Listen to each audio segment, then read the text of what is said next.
98 Ford Ranger, 4-wheel drive, 3.0 patch repair.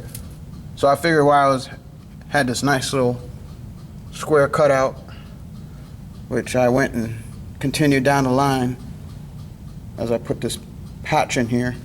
I figured I'll clean up behind the inner panel, get some of that scale rust off.